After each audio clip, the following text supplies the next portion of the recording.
नमस्कार, मैं प्रियंका सिंह और आप देख रहे हैं रिव्यू भारत। इस वीडियो को अंत तक जरूर देखें और कमेंट बॉक्स में अपनी राय जरूर दें। ईडी प्रमुख संजय मिश्रा का कार्यकाल 15 सितंबर तक बढ़ने को तैयार। एससी सुप्रीम कोर्ट ने गुरुवार को वर्तमान ईडी निर्देशक संजय मिश्रा का कार्यकाल 15 सितंबर तक बढ़ने पर सहमति व्यक्त की। संजय मिश्रा 31 जुलाई को सेवानिवृत्त होने वाले थे। न्यायमूर्ति BR गवई, विक्रम नाथ और संजय करोल ने अपने आदेश में कहा, सामान्य परिस्थितियों में हम इस तरह के आवेदन को स्वीकार नहीं करेंगे। व्यापक जनहित को ध्यान में रखते हुए हम ईडी निर्देशक को 15 सितंबर 2023 तक पद पर बने रहने की अनुमति देते हैं। हालांकि पीठ ने स्पष्ट किया कि वह वर्तमान ईडी निर्देशक के कार्यकाल के विस्तार की मांग करने वाले केंद्र के किसी भी अन्य आवेदन पर विचार नहीं करेगी और मिश्रा 15 से 16 सितंबर 2023 की मध्य रात्रि से पद पर नहीं रहेंगे। केंद्र सरकार ने शीर्ष अदालत से मिश्रा का कार्यकाल 15 अक्टूबर तक बढ़ाने का अनुरोध किया है। जी हां, आपको बता दें, केंद्र का प्रतिनिधित्व कर रहे सॉलिसिटर जनरल तुषार मेहता ने अदालत के समक्ष कहा कि ईडी में नेतृत्व में कोई भी बदलाव मौजूदा मद्देनजर भारत के राष्ट्रीय हितों पर जो एक महत्वपूर्ण चरण में है। उन्होंने कहा कि परिस्थितियां असामान्य है। 3 नवंबर से FATF भारत का दौरा करेगा। यह पिछले 5 वर्षों की समीक्षा है। यह कोई वार्षिक अभ्यास नहीं है। निरंतरता से देश को मदद मिलेगी। आपको बता दें, 11 जुलाई को दिए गए एक फैसले में सुप्रीम कोर्ट ने 2021 में शीर्ष अदालत के फैसले के आदेश का उल्लंघन करने के लिए ईडी प्रमुख मिश्रा के विस्तार को अवैध करार दिया था। हालांकि शीर्ष अदालत ने FATF समीक्षा के संबंध में केंद्र सरकार द्वारा की गई चिंताओं को ध्यान में रखते हुए उन्हें 31 जुलाई तक पद पर बने रहने की अनुमति दी थी।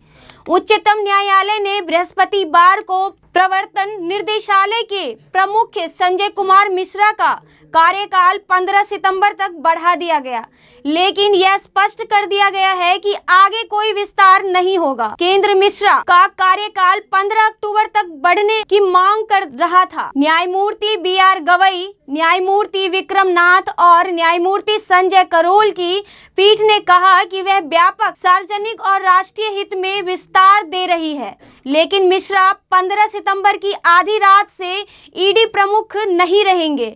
आपको बता दें, सुनवाई के दौरान शीर्ष अदालत ने विस्तार की मांग के लिए केंद्र से सवाल किया और पूछा, क्या मौजूदा प्रमुख को छोड़कर पूरा विभाग अक्षम लोगों से भरा हुआ है? पीठ ने केंद्र की ओर से पेश सॉलिसिटर जनरल तुषार मेहता से कहा, क्या हम यह तस्वीर नहीं दे रहे हैं कि कोई दूसरा व्यक्ति नहीं है और पूरा विभाग अक्षम लोगों से भरा है? शीर्ष कानून अधिकारी ने तर्क दिया कि वित्तीय कार्रवाई कार्य बल की सहकर्मी समीक्षा के मद्देनजर ईडी नेतृत्व की निरंतरता आवश्यक है, जिसकी रेटिंग मायने रखती है। आपको बता दें, मेहता ने कहा कि मिश्रा अपरिहार्य नहीं है, लेकिन संपूर्ण सहकर्मी समीक्षा प्रक्रिया के लिए उनकी उपस्थिति आवश्यक है। ईडी का प्रतिनिधित्व करते हुए अतिरिक्त सॉलिसिटर जनरल SV राजू ने कहा, कुछ पड़ोसी देश चाहते हैं कि भारत FATF की ग्रे सूची में आ जाए और इसलिए ईडी प्रमुख का पद पर बने रहना जरूरी है। पीठ केंद्र की उस अर्जी पर सुनवाई कर रही थी जिसमें मिश्रा का कार्यकाल 15 अक्टूबर तक जारी रखने की मांग की गई थी। शीर्ष अदालत ने 11 जुलाई को मिश्रा को दिए गए लगातार 1 साल के विस्तार को अवैध ठहराया था और कहा था कि केंद्र के आदेश 2021 के फैसले में उसके आदेश का उल्लंघन थे कि IRS अधिकारी को आगे का कार्यकाल नहीं दिया जाना चाहिए। इससे मिश्रा के विस्तारित कार्यकाल को भी नवंबर से घटाकर 31 जुलाई कर दिया गया। क्या कहा कोर्ट ने आदेश में? आगे आपको बता दें कि कोर्ट के 11 जनवरी के आदेश के मुताबिक संजय मिश्रा को 31 जुलाई तक पद पर रहना था। गुरुवार को ये आदेश justice BR Gavai, justice Vikram Nath और जस्टिस संजय करोल की पीठ ने केंद्र सरकार की अर्जी पर सुनवाई के बाद केंद्र ने अर्जी में फाइनेंशियल एक्शन टास्क फोर्स की चल रही समीक्षा की दुहाई देते हुए संजय मिश्रा को 15 अक्टूबर तक पद पर बनाए रखने की इजाजत मांगी थी। पहले शीर्ष कोर्ट ने कार्यकाल विस्तार को बताया था। कोर्ट ने कार्यकाल को बताया था अवैध। आपको बता दें, सुप्रीम कोर्ट ने 11 जुलाई को संजय मिश्रा को ईडी निर्देशक पद पर 2 सेवा विस्तार दिए जाने को गैर कानूनी ठहराया था। जी हाँ, और नए ईडी निर्देशक के चयन और नियुक्ति के लिए थोड़ा वक्त देते हुए 31 जुलाई तक पद पर बने रहने की इजाजत दी थी। गुरुवार को सुनवाई की शुरुआत में कोर्ट केंद्र सरकार की मांग से बहुत सहमत नहीं दिख रहा था।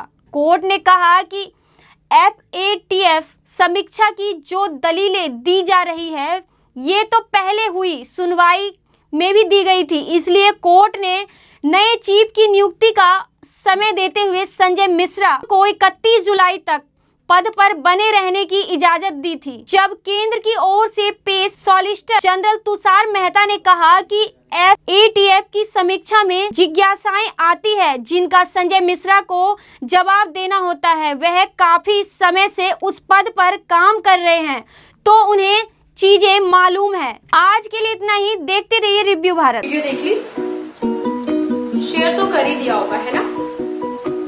नहीं किया तो कर दो, एक क्लिक ही तो लगता है। अब तो कर दिया होगा, अभी भी नहीं किया? अरे कर दो ना।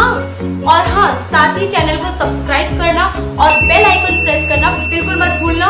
ओनली न्यूज 24/7 सच की तह तक। वीडियो देख ली, शेयर तो कर ही दिया होगा, है ना? नहीं किया तो कर दो, एक क्लिक ही तो लगता है। अब तो कर दिया होगा, अभी भी नहीं किया? अरे कर दो ना। और हाँ, साथ ही चैनल को सब्सक्राइब करना और बेल आइकन प्रेस करना बिल्कुल मत भूलना। ओनली न्यूज 24/7 सच की तह तक। वीडियो देख ली, शेयर तो कर ही दिया होगा, है ना? नहीं किया तो कर दो, एक क्लिक ही तो लगता है। अब तो कर दिया होगा, अभी भी नहीं किया? अरे कर दो ना। और हाँ, साथ ही चैनल को सब्सक्राइब करना और बेल आइकन प्रेस करना बिल्कुल मत भूलना। ओनली न्यूज 24/7 सच की तह तक। वीडियो देख ली, शेयर तो कर ही दिया होगा, है ना? नहीं किया तो कर दो, एक क्लिक ही तो लगता है। अब तो कर दिया होगा, अभी भी नहीं किया? अरे कर दो ना। और हाँ, साथ ही चैनल को सब्सक्राइब करना और बेल आइकन प्रेस करना बिल्कुल मत भूलना। ओनली न्यूज 24/7 सच की तह तक।